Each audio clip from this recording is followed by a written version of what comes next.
Some conversations are just tough. Whether it's with a colleague, a team member, or your boss, direct and honest talks can feel uncomfortable. But with the right structure, you can move from conflict to clarity. Here's the structure I use for tough conversations, starting before you even open your mouth. Prepare, know what you want to say and why it matters. Understand their perspective. Think through what they might be feeling or fearing. Plan your opening.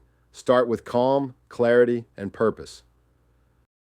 Now the conversation starts. Here's what to do during the tough talk. Start with what you observe. Stick to facts, not judgments. For example, try. I noticed the deadline was missed by 2 days.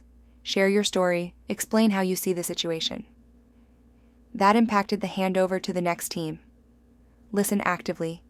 Ask, can you help me understand your side? Manage emotions. If things heat up, use the S.E.T method. Support. I care about resolving this together. Empathy. I get that this feels frustrating. Truth. Here's what I know and what we need to do. Problem solve together. Ask, what do you propose? Part 3. If they respond. This way. You say. How you respond depends on what they say. If they have a solid idea, acknowledge and support it. If their idea has risks, ask, what risks do you see? If they have no ideas, offer 2 suggestions and ask, which one could work? Even after the talk, your job isn't done. Reflect on the outcome. What worked? What didn't? Follow up. Send a summary, set action steps, and stay committed.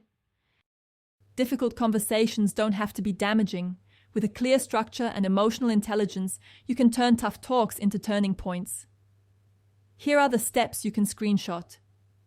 Remember, if your conversation becomes emotional, use S.E.T to calm the situation down and to redirect towards finding a sustainable solution. As always, thanks for watching. Please like, subscribe, and share, and good luck.